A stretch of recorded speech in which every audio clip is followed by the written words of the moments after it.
So we'll start at the beginning if we could. If my research is correct, you guys were part of one of the biggest open calls for child casting in film history. Can you walk us through the experience of how this film came into your lives? Yeah, you want to go? Yeah, mine's really quick. It was like an audition, and then they said like, "Hey, it's you got the part. Come on down and work." Was that The one easy? audition? Yeah, because I think like one or two maybe, and then it was just sort of there. Wow. Yeah, Holy crap. That's Yeah. it was awesome. wow, that's like the It was really easiest quick. audition story I've ever Yeah, heard. I mean, Like, it was just I did a lot of auditions. So I've never heard anyone have that easy of a time not getting a job, not booking a job. Like I went back 7 times and then they told me to, Eddie, remember? Yeah, so you know what, it's weird. I've never had a grasp of really how big the casting call was because I wasn't really an actor, you know what I mean? So later I found out that pretty much like every young actor at that time went up for that role. I was just sitting at a boys club in Pasadena, and Mally Finn, the casting director, came up and asked me if I wanted to try out for a movie, and went and did a lot of auditions, man. I mean, yeah, it wasn't that easy, but and it was just kind of one of those things, man. I mean, it started off as like maybe a shot in the dark, I didn't know if, it was, I mean, yeah, like, even as a kid, you're just like, this is never going to happen. And the more and more it just went along, I started taking it much more seriously, and yeah, man.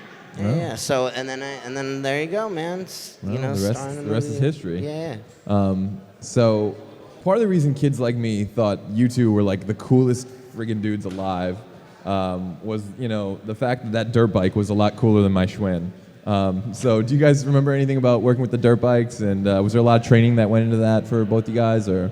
I was riding bitch, so I had no training No training whatsoever. to ride Yeah, bitch? they just No were like, safety get on protocol? the bike, Like if we lose Eddie, the movie's shut down. Like we can get. get on the back of the bike. Eddie's learning how to ride he'll it, be fine. drive it, If you but it's can okay. imagine. Yeah.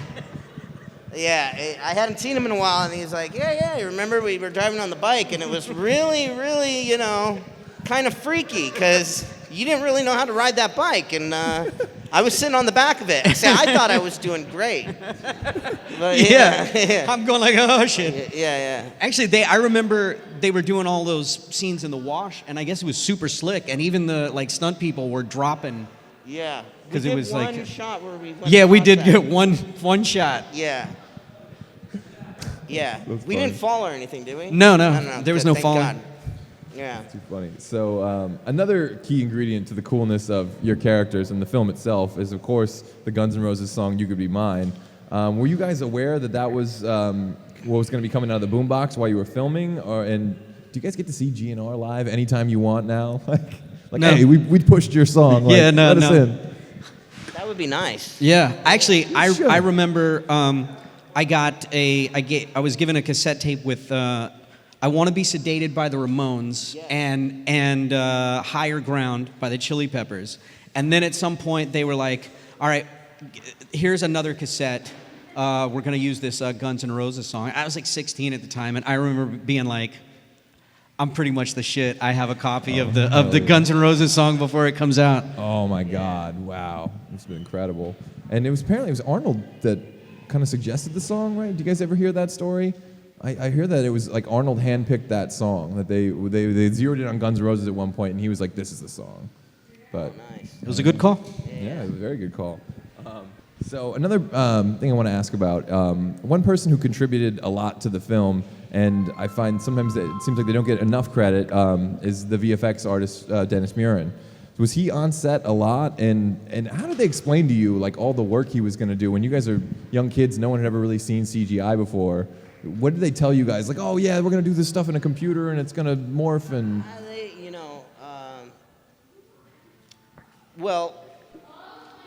When we were doing it, and I'd never done a movie at all, so I had no idea,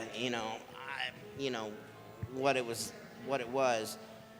I do remember like reading it, and the way it described it was like liquid mercury and all this shit. Yeah. And I was like, how are they gonna do this? And then you see it, and it's like, you got little like, tape X's and styrofoam. I mean, I don't know, not styrofoam. I mean, it was like whatever the fuck that was, you know what I mean? And then, and it's just like, and I remember asking Jim, like, how are you gonna make him like morph? Like, what does that even mean? And then he explained it to me, and I'm like, okay, this is too technical. I don't know what you're talking about. And yeah, I mean, yeah, they were on to something. I mean, yeah, that was like the first CGI. I mean, I think he did, right, The Abyss? Yeah. Before that, and I think he was explaining, he was explaining to me, he was like, oh yeah, we're going to do something like, that was in The Abyss with the thing, and I mean, I just couldn't put my head around it. I mean, it was really hard to put your head around some of that script, right? Yeah. Like, yeah. Because, I mean, there was a lot of practical effects then, but like, yeah, it was, I mean, like how, I don't even know. Yeah, it was like, That's what makes it's it going to so morph great. into the ground and come out like, it's like, It's yeah. like sort of like visual and then CG. It's like it had a great mix of everything that was, like organic stuff. I mean, it was just, we were in Burbank, and there was a panel with some of the visual effects guys that were on the panel, and it was like, why are they talking to us? Talk to these guys. Like they did, you know what I mean? Like this is where it all happens. It was awesome. And it's amazing, that a lot of the CGI in T2 still looks amazing today. Like I see new stuff and it just looks so crappy. It looks so tacky. It looks too shiny. It looks this, that. You look at the reflections and the shadows and things. It's like, how are they able to nail that on like a low powered Mac by today's standards? You know what, dude? Like, I hope one day they go back to more of the practical and using CGI when they need it. Yes. You know what I mean? Because Totally. I was like, you watch movies like Alien and shit like that, shit, and it's like you see I don't know, it just feels more authentic to me, at least. Yeah. It's like, yeah. Especially Cameron's Aliens. That is, oh man. The Queen. Dude, oh, that yeah. Queen is like, forget about it. Yeah. Forget about it. Forget about it. We're in Jersey. Yeah, we're in Jersey. I apologize. So what was the vibe between yourselves and Robert Patrick like on set? Did he like keep his distance from you guys to try and keep you guys a little scared of him, or was he like warm, friendly guy in between takes? No, I mean he was nice. I mean, we've done some of these panels. Yeah, like he he was describes it as like he was like kind of keeping his distance. I remember him being like just a being sweetheart. super nice. Yeah. Really? Wow. Wow. Yeah, I mean, like I definitely.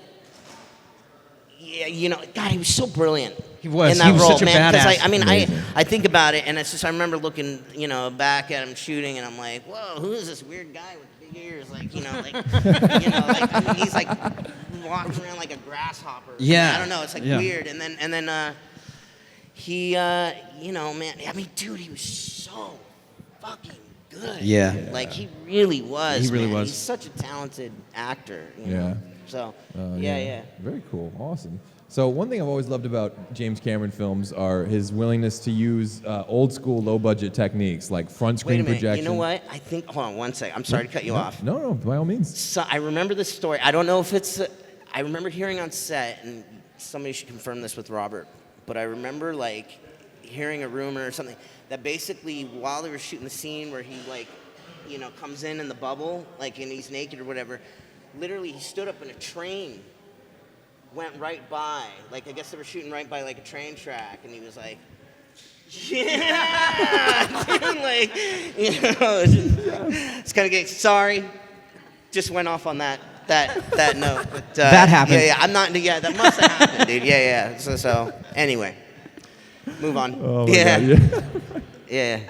So you mentioned, going back to practical effects and stuff. And one thing I love about Cameron's films is, even on this movie, which, was the dawn of CG, there's still like some old school, low budget techniques from his Roger Corman days, like front screen projection. And he can make that stuff look better than anybody else. Yeah. So I was wondering if you guys had any memories of shooting any of that stuff or just of him being like a low tech wizard in general.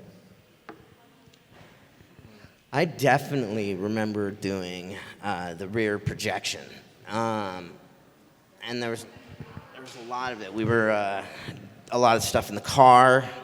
A lot of the scene where we're getting chased by the semi, we're doing a lot of these rear projection, and I've never done that since. And I thought that was maybe like a normal way to do things, but and I think yes, it was a very old school.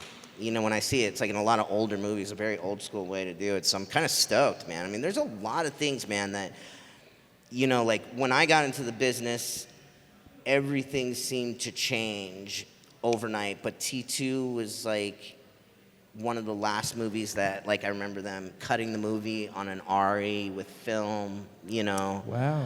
And it's like everything was just very old school, you know. And then you look back and you're like, oh man, like yeah, it was really cool to just see them sit there because they were on set all the time editing, and you see them in there just cutting it, basically at scissors and putting it together, and wow. yeah, it's a trip. Wow, that's incredible. Yeah. That's incredible. So you talked about, this movie being the last, that you saw cut on film. For a lot of us, it was kind of the first of a lot of things. Obviously the first, like, CG movie. But it was the last in the sense of we haven't seen a movie infect the pop culture as much as Terminator 2 did since Terminator 2. Like, that summer, it was everywhere. Like, everywhere. I mean, kids had school folders with the T-800 on it, and there were action figures and toys for an R-rated action movie. Even today, when a movie makes like $1 billion, like, it doesn't seem to have that kind of lasting cultural impact. It doesn't seem to, like, dominate an entire summer. It's like, okay, how many more of these can we get out this summer? So, I mean, were you guys aware of just, like, the magnitude of that when the movie came out? Like, holy crap, I've never seen any movie do this before. I mean, I guess so. It was such a huge production. It was, yeah. It was I mean, the biggest production ever at that point, right? It was amazing. So it's like, something like that, and then with everybody that was a part of it was, you kind of, I got definitely sense there was something special, For sure. How was it not going to be? Yeah, right. With the assembled crew and personnel. True.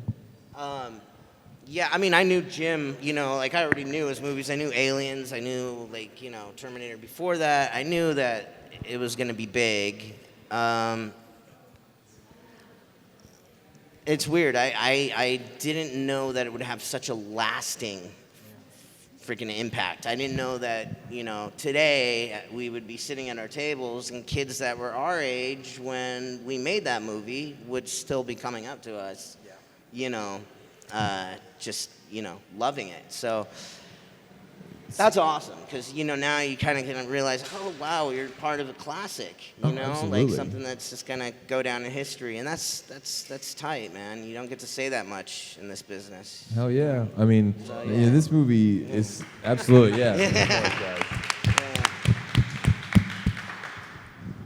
So, yeah, I mean, this movie's such a classic. It didn't just change the way movies were made. It changed the way movies were named.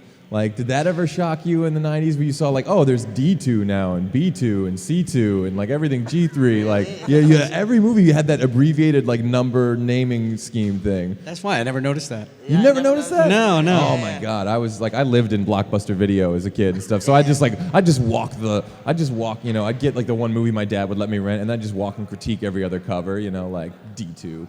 What are they thinking? Like, D2. And then it's like a porn movie, right? Right? Yeah, ASS2. God, what is this? I don't know. But I am being a little selfish with the time here, so I do want to give the audience a chance to get in, guys. Any questions you guys have for the amazing cast here? Throw hands up there. Oh, we got one right here, and then we'll go to right there. Eddie, did you get any chance at the time when the movie came out to play T2 video games? Because you're featured in every one of them. You can't play as yourself, but you're still, you're still in the game, Oh, dude, so I've always been, like, a huge fan of video games. Like, I grew up, like, literally when I went to Japan, I was like, I want to meet Shigeru Miyamoto before anybody knew who that motherfucker was. But, yeah, dude. So I was stoked because they brought me in. It was, who was it? Was it Bally or something like that? They were doing the game, and they were just they did the motion capture kind of thing, and So I was stoked. So yeah, I really wish they gave me one of those, man. But yeah, I went to an arcade when it came out, and I like got like $10 worth of quarters and went through the whole thing, and yeah. How mobbed did you get at that arcade? That must have, like, you're there playing T2. Kids must have just I don't think surrounded anybody you. even noticed. What? You know what I mean? Yeah, yeah, no, yeah, Oh my God. You had the funniest story. yeah. He was talking about when we were doing the thing, and for whatever reason, Eddie got stuck in the arcade scene playing Missile Command. Oh yeah. And I had like a legit like video game, and he was like, "Why do I have the crappy video game?" Yeah, So yeah. I'm like, I'm gonna get like the 8-bit video game. This just sucks. Yeah, see, this shows the patience of Jim Cameron. Is because Jim had him playing Aliens, the video game. It was like the arcade game, and it's like this cool side scroller with like, aliens popping out and shit. And I'm just, Missile Command. I'm like, I get Missile Command. I'm like, Jim, how come he gets the cool game?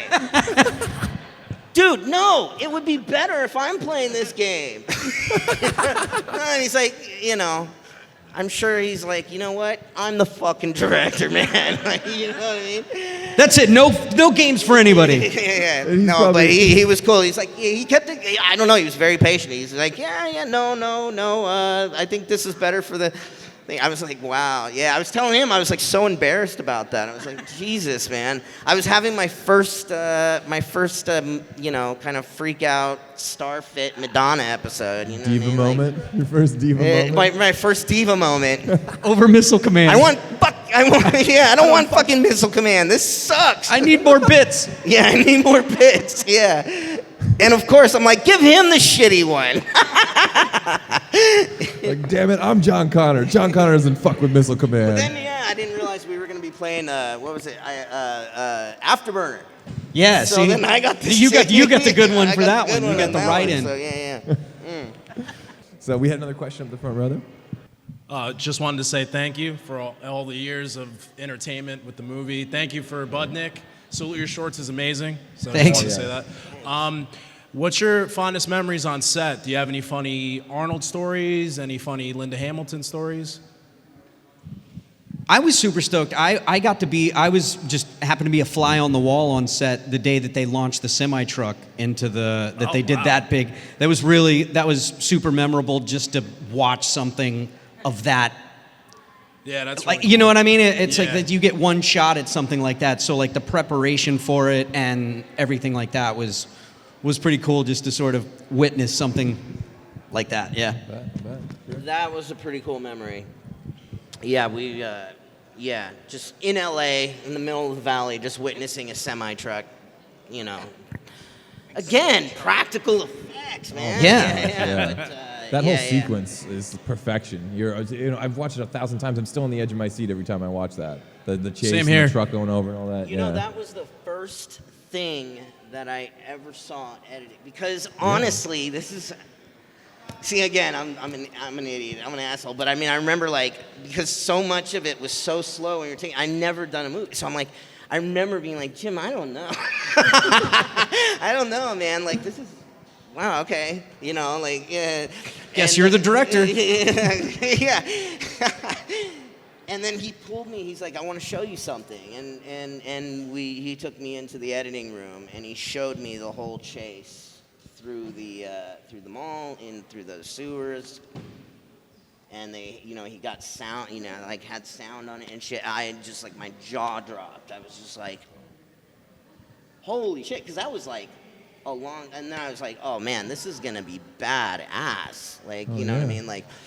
Because it's, weird, and you're a kid. We're, they put handlebars on an apple box, and then you're Yeah. It's and then, the truck comes up and doesn't do anything. You're like, you know what I mean? But then it's...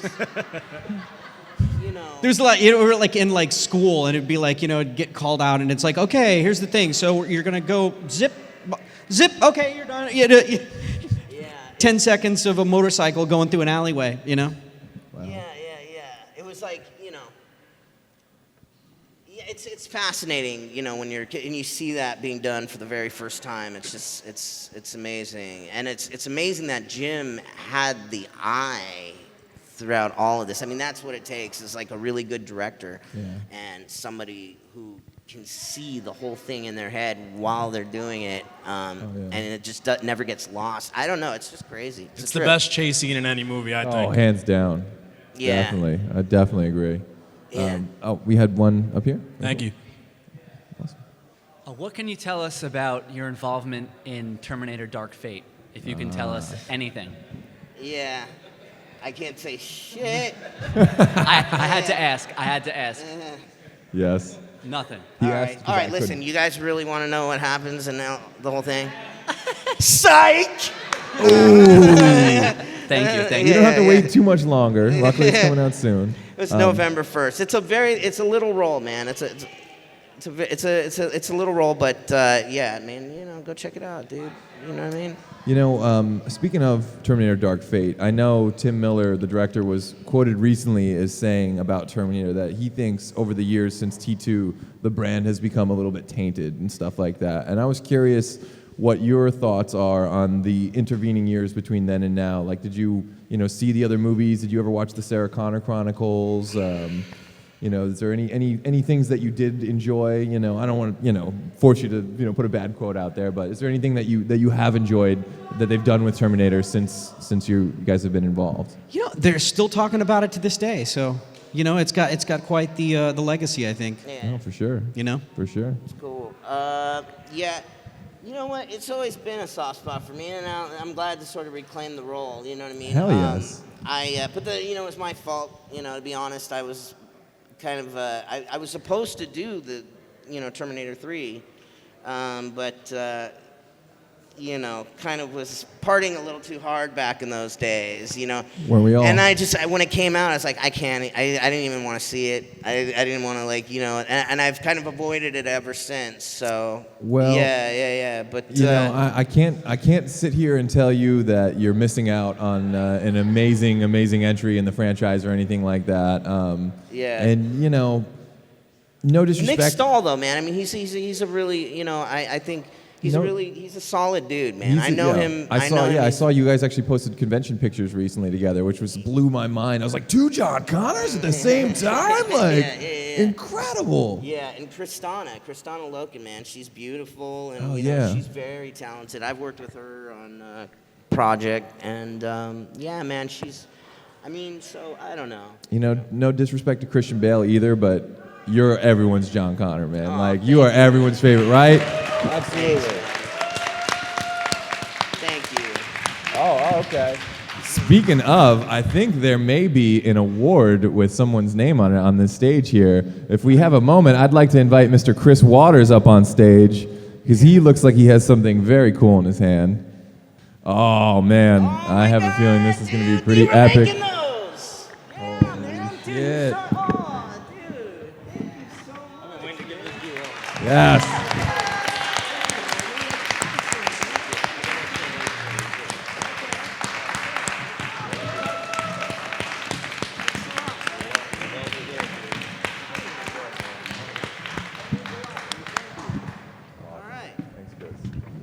Nice. Very cool. Yeah, turn that around. Let the... Do some nasty things to this. Do some nasty things. All right. Here, give that a little spin around. Let the audience take a look at it there. Yeah, sorry. Let them see I that. made it. I'm solving for me now. Isn't that dope? Hell yeah, right? Amazing Chris Waters, everybody. He made this. I saw him walking by earlier, and he made this. This is like, yeah. Huh? Oh wow, man. Absolutely. There's like a That's hidden freaking- face on the back here too. So you guys only saw the Terminators in LA. That's what they look like in New Jersey. Yeah. East Coast Resistance is a very different battle. That or on acid, one or the other, man. Wow. Like, yeah. Sorry. So do we have any more questions out there, guys? Any fans? Anything you want to know? Yeah, I've got one right here. Just so you know, I refuse to watch Terminator 3 because you were not John Connor. Sorry. Thank you. I don't care. So my question is, because you were in a film of this caliber, what happened to your social lives after that? Good question. I guess I went from being a nerd to everyone thinking I'm cool but still being a nerd. I don't know. You know what I mean? guess that's the best way I could describe it. Yeah. Life just moved on. I Yeah, mean, life life, you moves know. on. And just went on to the next thing. And you were saying you were doing Salute Your Shorts at the same time, right? Yeah, I was doing. So there were days that I would be either AM there, and then like at lunchtime go to the other one, and then or vice versa, and Yeah, you were shooting that at the same time. At the same time, and I was making at nighttime I was making a record Oh my God. for Interscope. So yeah, I was busy. Back Dude, then. I remember meeting you on set, and I was like, dude, because he knew he was a professional already. He knew what he was doing, man. Oh, yeah. You know what I different mean? strokes, So yeah. it was It was pretty fun, man. impressive. I was like, yeah. Very cool. Now, so being that you had already started Salute Your Shorts, was the vibe with that cast different after T2 came out? Were they like, roll the red carpet now? I feel like that was the sort of, I think that was the last little bit that we were doing Really? from it. Yeah, I feel like it was right. It was like the tail end of it. Oh, so you never got to like flex in front of your Salute Your Shorts castmates? Yeah, no. I'm 5'3". I'm not much of a flexer. Yeah, clearly I am too. I'm rippling, right? Yeah, we'll let Arnold do the flexing. So we had more questions out there, guys. We got one in the back. Okay, and then we'll come back to the front.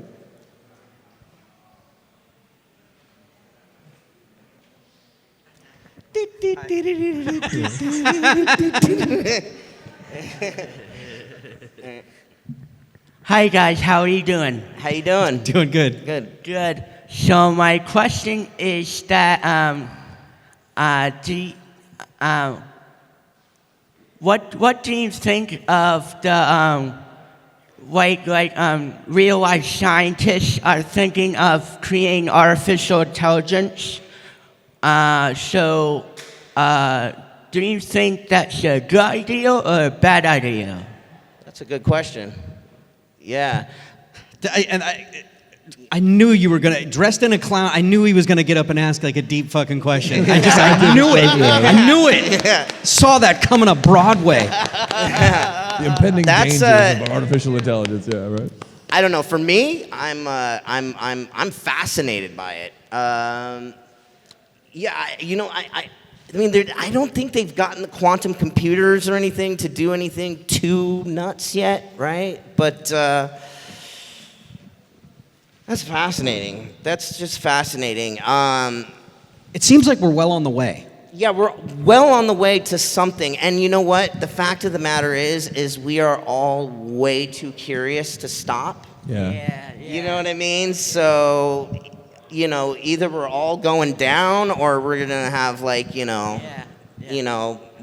blowjobs recorded in our mind constantly just to recall. I don't know. Something. God, sorry, dude. I have the worst sense of humor ever. But, yeah. It's an R-rated film. We can have an R-rated panel. I think it's all right. No, but yeah, man. I think I don't know. It's fascinating, man. It's fascinating. I really do believe like science and all that is like on a new cusp, on a new. Yeah. What did they have? Did you hear about that thing? Where was it like they had to turn off like the two computers talking somewhere? Was it at Facebook or something like that? And because they were like literally like went into a different language so they couldn't be heard or understood, and humans couldn't understand them. Did you guys hear about that? Yeah. That seems super sketchy. That's sketchy. Yeah, they went. They basically communicated to be like, all right, we need to talk about some private shit. And then they had to turn them off, that's crazy, dude. Dude, Miles Dyson is still out there hacking away. Oh, that's scary. Hey, dude, but it'd be kind of badass, right? It would be cool. I don't know. If we're all gonna go out, let's just go out together, man. If we all, it'd be cool if we all get good guy Arnold Terminators to like ride dirt bikes with and do. Just get Arnold, man. He's still kicking. Hell yeah, that's true. Yeah, he's still terminating. Yeah, So, man. Fucking A, good for him. All right, cool. We had another one, I believe it was. Where was it? Here. Yes. Right on. Thanks, guys. You're great. Thank you. Thank You're you welcome. very much. Take care. Something not about Terminator. Eddie, you work with many stars. How was it working with Meryl Streep and Liam Neeson? Meryl Streep and Liam Neeson. Right. Wow. That was amazing, man. Yeah, it was, it's funny, dude. Like, not many people know that movie, but yeah, I mean, I got to work with Meryl Streep and Liam Neeson, man. I mostly just because I think Liam is a lot like I am, where we just kind of just get into the scene while we're doing it, But there is something about Meryl Streep, man, that I was blown away by because it seems just crazy. Because I remember just thinking, like, man, like she can just be laughing, whatever, and then they say action. She can be crying her heart out and give like the most amazing performance like ever, and it's mind-boggling. I'm just like, you're psychotic or something, aren't you, man? Like, you shouldn't be able to do this, Like, it's amazing, but she's just so fucking talented. She just is so. I mean, she's one of the great actors of our time. I really do believe that, It was great. You know what? I was a really big fan of one of her movies. It's called, what is it called? It was like the one where she's like, where they're like, I don't know, like they die. You know what I mean? Death becomes. No, not that. And it's like Mel Brooks or something, right? Or is it is it Albert Brooks? Albert Brooks. Albert Yeah. Defending Your Life. Defending Your Life. Yeah, that's a great movie. Yes. I remember loving that movie, dude. Yeah. It's like a great cable movie. Yeah. It's just one of those movies. Like every time it was on, I would just watch it. Yeah. Like, yeah. They used the Universal Studios trams in that movie. Yeah. Right? It was like the Universal Studios trams. Anytime I see that in a movie, that takes me back. That's like it's such a nostalgic era, the Universal Studio Tour stuff. Yeah. Was there one more up front? Right? Yeah, absolutely, yeah. Since you guys are big child actor stars, were there any roles that you wanted but that you couldn't get or that you didn't get? I remember auditioning for the Vegas Vacation. Oh, okay. Right? Yeah. And it was weird because that is, what was it, like the late 80s or something? And I remember hearing back that they were like, all right, they really like what you're doing, but it's like TV people don't do. It was like, TV didn't do movies and movies didn't do TV. They gave you that riff? I know, Wow. it's bullshit, You right? tell them I'm in T2. Yeah. Right? It was The really biggest- weird though, it was funny. Yeah. I'm in the biggest friggin' movie ever made. It was awesome. T2. Oh my God. Yeah, it's weird how it's changed. It's crazy, dude. Yeah, that's. Oh my God, are you kidding me? There's like so many roles, man. Like, yeah, that's all we do is like go, audition and try to get Yep. roles. And honestly, You the pack most up and move on. stressful experience I think in acting is trying to get a job. I bet, yeah. Once you have the job, I think it's a pretty nice gig. Do we have other questions out there, guys? Yeah, cool, going. Cool. So we talked about how big so Terminator 2 was probably the most expensive movie ever made back then, and coming out in Yes. '91. Are you guys surprised all these years later of the impact that it still has on everyone? People still reference, T2 to this day about anything. Again, like the Facebook thing, like everything is Skynet, everything is based on that film. And everyone kind of goes back to when they say who's John Connor, it's Ed Furlong. Are you guys surprised by that at all? Yeah, we were just talking about that kind of. Yeah. I mean, It's just one of those movies. It's that just it has it's sort of a life of its own.